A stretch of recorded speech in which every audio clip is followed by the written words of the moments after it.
All right, hello. So my name's Tara Grant. I have a Master's of Science degree in Applied Behavioral Sciences from St. Louis University. I am a board certified behavior analyst since 2023, but don't let, don't let that date fool you. I've been in the field since around 2004.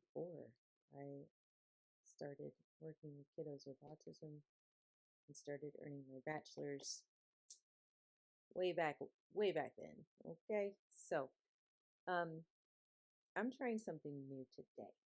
Like I said, I've been around for a while, and I am and always have been really interested in the dissemination of research into applied settings. And right now I'm currently supervising some trainees who are working out in the field with the kiddos in with their verbal behavior programming, right? And way back when in grad school, I was a part of a research team that was looking into RFT, ACT, as it applies to addiction and gambling addictions, and derived relational responding as an operant, as a research, as a phenomenon to focus on via translational research in a laboratory. So, 10 years ago, I had a lot of fun with that, but I was just finishing up grad school, and I, you know, went on a tangent and took a different turn in my career, and really haven't gotten the opportunity to circle back and bring derived relational responding or RFT into my practice or into my supervision. So here we are. Uh, I say all that because I need to give myself some like credibility. I have experience with RFT. I've even got a published paper out there. I'm the second author. Published research in RFT, well, actually in derived relational responding.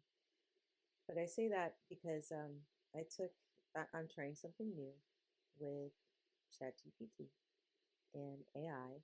It's new to me, it's new to you, it's new to all of us. If this recording somehow survives 5, 10 years down the road, then this is going to sound really dated. I hope we're still around then.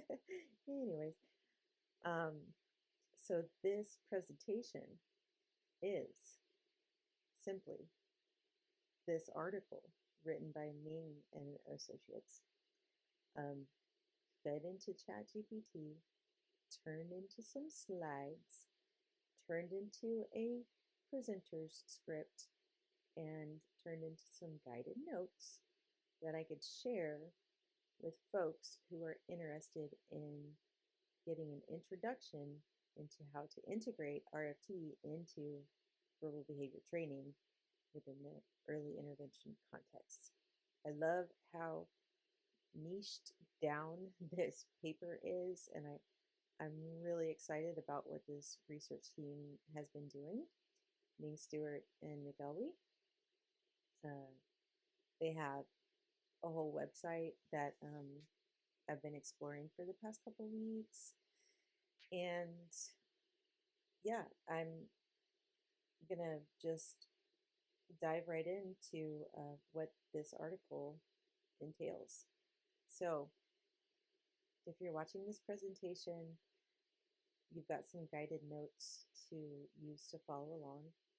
And my objective for this presentation is that you walk away with some practical knowledge of this concept of, the integration of RFT into verbal behavior training, and that you're also inspired and excited to dive into it more, especially if you're one of my active trainees, because uh, I just the more and more I've been revisiting this for the past couple of weeks, the more I realize that this is where I need to take my verbal behavior training that I provide to clients and families. So, without further ado, let me pull up my script. All right. So, first things first, this article that they wrote is not a curriculum manual. They actually have manuals available on their website on how to implement some of these procedures. And those are a free PDF download. You could also request a signed paper copy for a nominal fee from their website. But these authors have aimed to clarify how RFT can strengthen early intervention programming that is grounded in Skinner's verbal behavior. But the central concern of the authors within this article is generative language and not the accumulation of language targets. Okay, so we're going to get into what generative language is throughout this presentation. So let's further elaborate the purpose of this article. The authors aimed to promote generative language in early intervention. And they also propose to integrate Skinner's verbal behavior and RFT. Now, okay, tangent. These folks aren't the only research team that has aimed to integrate Skinner's verbal behavior and RFT. And we'll get to this a little bit later, but historically, the two were seen as completely different. And this article also aims to provide theoretical and curricular implications. So the authors aren't proposing that we replace verbal behavior, but they are refining how we think about language development when learners have failed to demonstrate flexibility despite having some strong discrete operant repertoires. So the entire article revolves around a single question.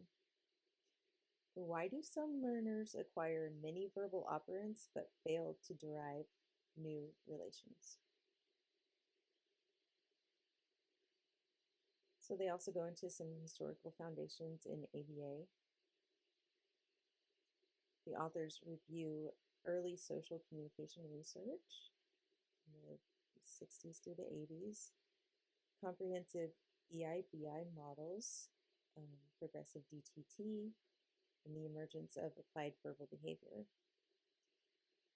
They explicitly acknowledge applied verbal behavior's contribution to early intervention, particularly the focus on functional operants, motivation, and natural environment teaching. This is important. The article is respectful of the field's history. It is not adversarial. So this is not a research team that aims to contradict or dismantle Skinner's verbal behavior. So they further describe what applied verbal behavior contributed. So ABB emphasized functional analysis of verbal operants. That was huge. Motivating operations. I don't know if we can have verbal behavior training without motivational operations. Discriminative control, NET, speaker-listener integration. So the authors describe speaker-listener integration as a cusp, meaning once bidirectional responding emerges, new learning accelerates. RFT will build on this. It will not contradict it. So what's the problem that they pose in this article? So the authors identify a clinical pattern many of us see, right? Some learners acquire many tacts, listener responses, and interverbals, but they don't demonstrate generativity.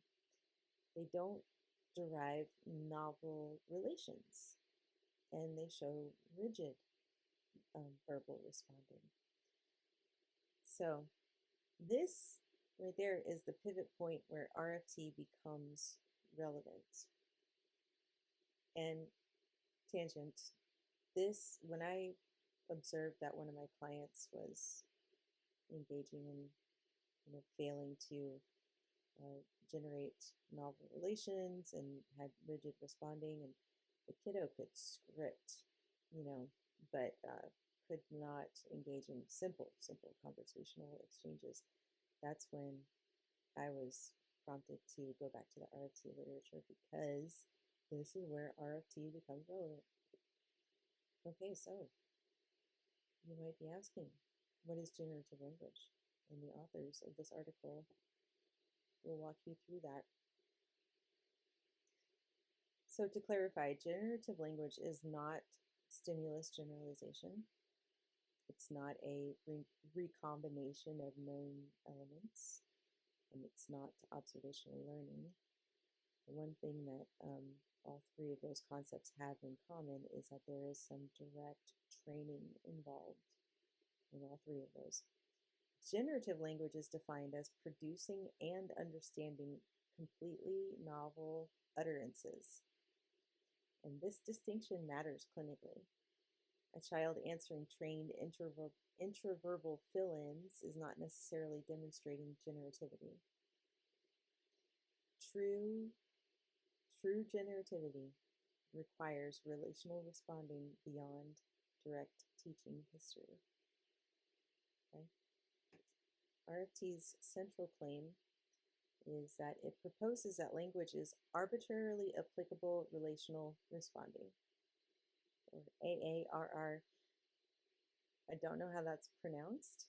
I don't know if it's R or AARR, but let's define that clearly, okay?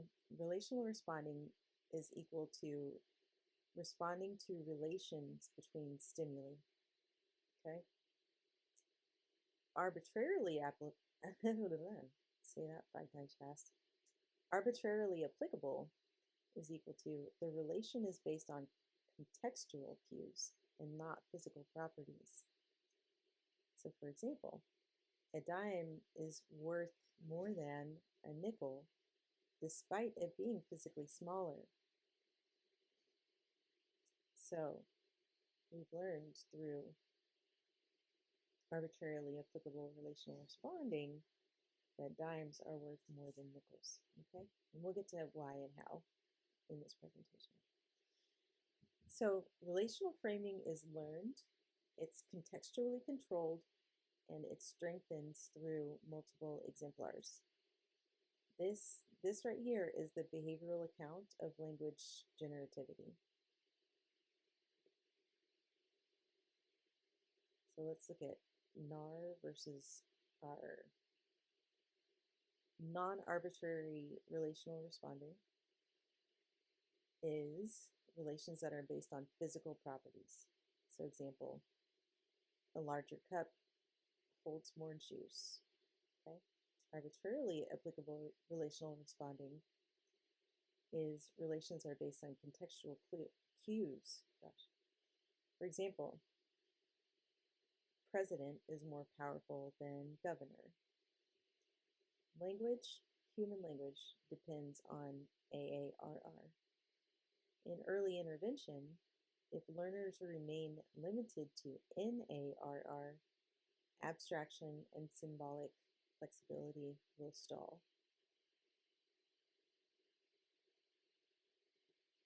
So let's look at derived relational responding. Derived relational responding occurs when untrained relations emerge. So if a learner is taught that A is the same as B and learns that rule, masters that training, and if they learn that A equals C, then they will derive that B is also equal to C, and that might emerge without any direct teaching. So this involves a term called mutual entailment, also known as bidirectional relations.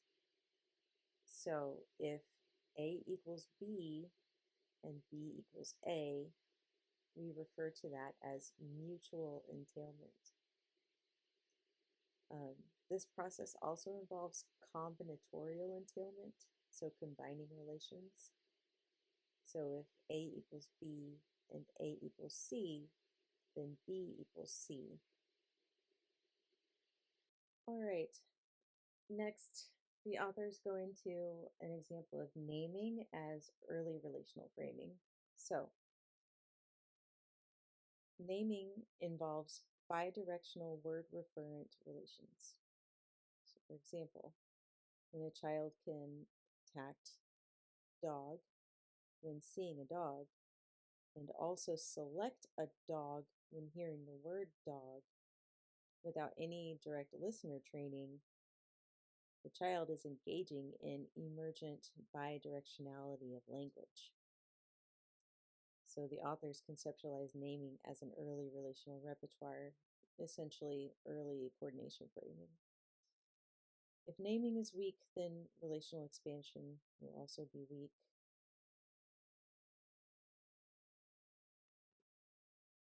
Let's move on to section 3 of the article, verbal behavior and RFT. Conflict or complement? Let's find out. Let's see. So, as I stated earlier, there's a bit of historical controversy when the Hayes and others book hit the shelves in 2001. I think it's called the Purple Book. Like I said, I've been away from the info for too long, but I think it was just simply called Relational Frame Theory, a post-Skinnerian analysis of verbal behavior. And I mean, right there in the title, it kind of indicates that, these researchers were trying to move past what Skinner had produced in his career and lifetime with his verbal behavior book and works that were kind of culminated in his 1957 book, Verbal Behavior. So now it is true that Skinner emphasized functional verbal operants. Okay, that was the whole gist of his theory. RFT emphasizes relational responding as the core unit of its theory. But the authors of this article argue that this conflict that I just summarized for you all is quite overstated and misunderstood, and that both verbal behavior and RFT are contextual behavioral approaches, not just RFT. Okay, this is why. This is where they overlap. Both of these approaches emphasize functional contextualism, multiple control over verbal operants and relational responding, cooperation and joint attention between speaker and listener, and contextual cues. So basically, functional contextualism is the function of the verbal operants or the relational responding is dependent on changes within the context that the speaker or learner or listener finds himself in. And contextual cues also play a role in signaling the availability of reinforcement for specific verbal emissions, right? Let's go on. There is multiple control of language that the applied verbal behavior and RFT kind of work together on. So applied verbal behavior emphasizes convergent control over verbal operants and divergent control. It also emphasizes private events and audience variables, but RFT adds, on top of all that, relational contextual control over verbal behavior. So this means that contextual cues signal what type of relation is required. So for example, if I ask a learner what's bigger, which one is bigger, then I'm signaling comparison framing. I'm signaling that they need to be engaging in comparison framing with their verbal response. Or if I ask a learner, what category does this stimulus belong to? I'm signaling to the learner that they need to engage in hierarchical inclusion type of responding. And without effective contextual control, then derivation fails for the learner. Okay, so let's look at section 4, multiple exemplar training. Relational framing is an operant, okay? It can be fragile, it can be fluent, and it strengthens with practice. That sounds like a behavioral operant to me.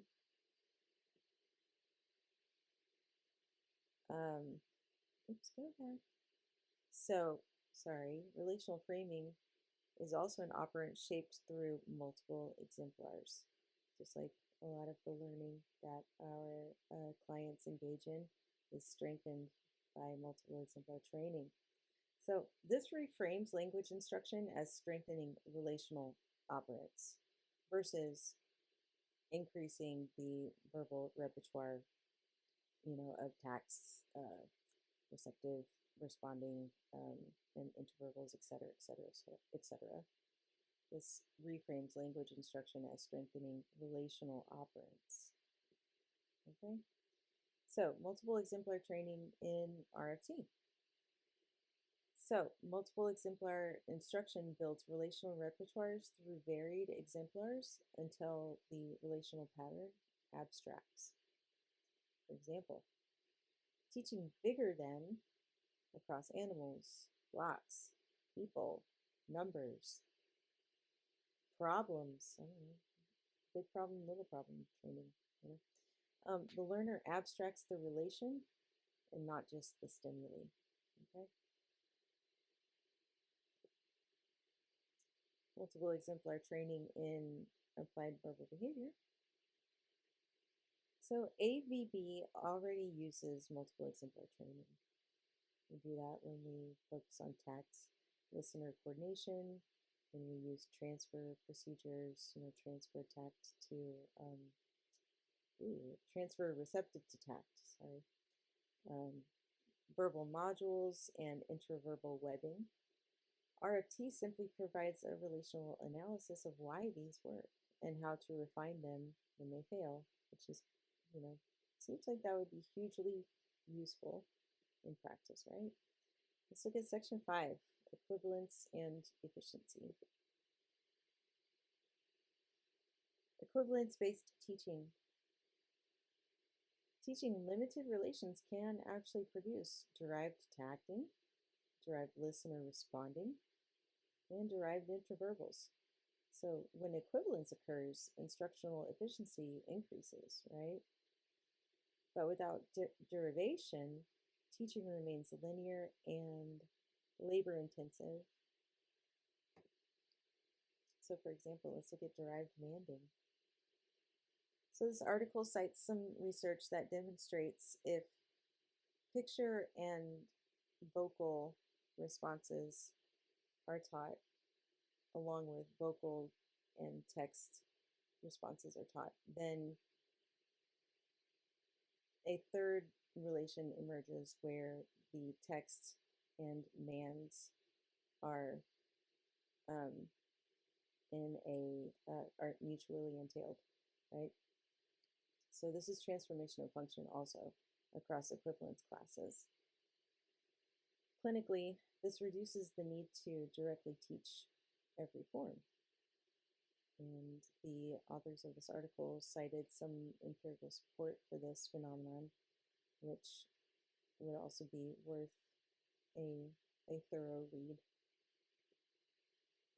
So let's look at some limits of the current evidence. The authors are still cautious, as good researchers should be. Research on early vocal equivalence is limited, and research with very early learners is also limited. So more controlled studies are needed. This is not yet a fully mature applied technology. Alrighty, moving on to section six of the article. expanding relational repertoires. So, comparison framing, for example, more than, less than, longer than, or shorter than, these are arbitrarily applicable relations. And they support academic math, quantitative reasoning, measurement concepts. If comparison framing is weak, then academic progress later will be fragile. Frame of opposition. Opposition is not just different. Hot is defined in contrast to cold. Happy is defined in contrast to sad. Opposition is relationally defined contrast. Teaching simple discriminations does not guarantee opposition framing. Temporal framing. Before, after, yesterday, tomorrow.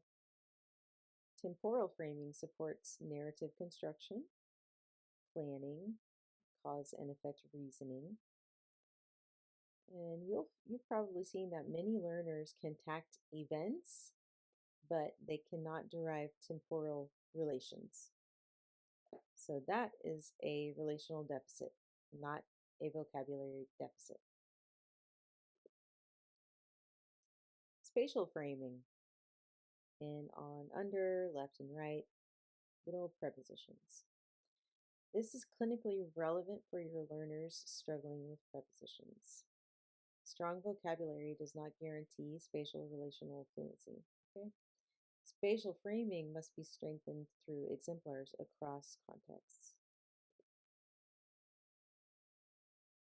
Deictic framing. I, you, here, there, now, and then. These are perspective-taking relations, and they are foundational for theory of mind, social cognition, and flexible conversational responding. So if pronoun errors persist, you gotta assess deictic framing in your client. Hierarchical relations. Animal, dog, golden retriever. Hierarchical framing involves contextual inclusion. So it's not just labeling categories. It requires relational containment.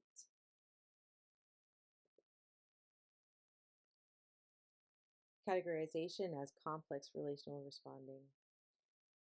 True categorization requires coordination, inclusion, distinction, and containment. So if learners only memorize dog as an animal, but cannot derive novel inclusion relations, then hierarchical framing is weak. So the authors then look at research on class inclusion, teaching physical containment first and then arbitrary containment improved categorization.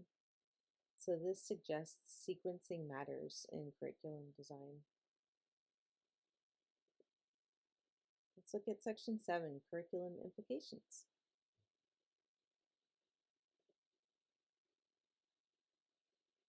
So curriculum should target patterns, not lists. So we should probably shift from teaching 100 tasks as a goal to teaching frames of coordination, frames of comparison, hierarchy, deixis. That's could be pronouncing that incorrectly.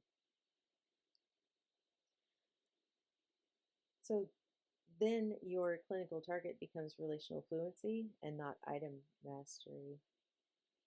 Novel idea, huh? Sounds interesting. So first, the authors describe how we must identify prerequisite repertoires. So the authors go into explain that before expecting derivation, we've got to assess the client's ability to name, engage in listener responding, learn mutual entailment relations, and those combinatorial entailment relations. So A equals B, B equals C, then A equals C. That's combinatorial entailment. If any of these are absent, then derivation should not be expected in the learner, is what the authors describe in this article. So when derivation fails,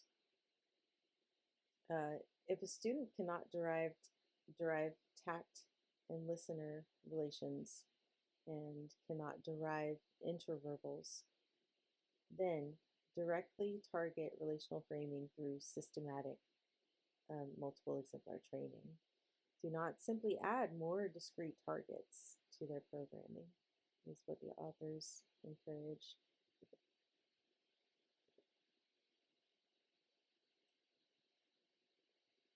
Looking at relational framing as the foundational operant of verbal behavior programming.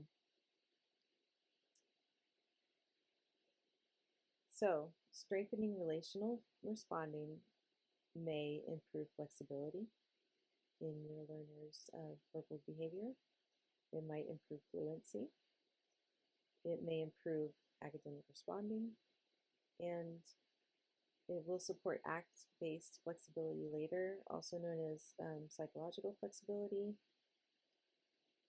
which is an important skill set for any human being, but it might be especially important for us to help our learners with autism or developmental delays engage in psychological flexibility through RFT training. So relational framing can actually be foundational to a human's development of language.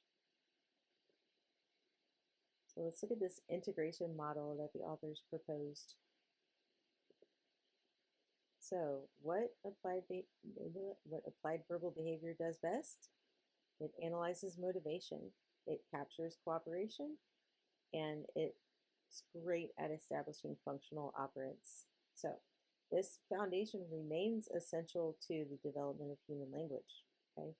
But what RFT adds to the foundation, according to authors of this article, is a generative focus on language, precision in analyzing relational deficits, and systematic multiple exemplar training for abstract relations.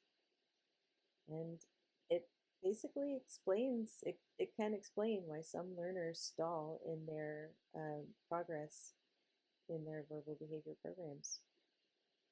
So looking at this combined model, applied verbal behavior teaches the operants and RFT strengthens the relational patterns. So together they produce generative language.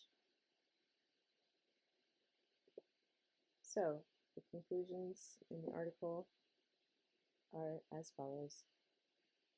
The core thesis of the article states that generative language emerges when early verbal operants are established, relational framing repertoires are strengthened, and multiple exemplar training of relational frames is done systematically. The authors state that all three are necessary to produce generative language in your learners. They also discuss future research and directions. This is always the part of the article that I get excited about. So, let's see. Yep. This field, according to the authors, this field needs more research on early vocal relational framing, efficient learner protocols, refinement of hierarchical training, and better measurement of relational fluency. So this area is an emerging applied area within the behavioral sciences and language learning models in general. Here are some clinical takeaways for day-to-day in the field, face-to-face with kiddos application. So if you've got a client who has vocabulary but poor flexibility, struggles with pronouns, struggles with prepositions and categories. Assess the relational frames, not just operant strength. Okay. So some final discussion points here. In your own programs, consider, are you teaching isolated responses? Are you explicitly teaching relational patterns? Are you probing for derivation? If not, generativity may remain fragile in your learner.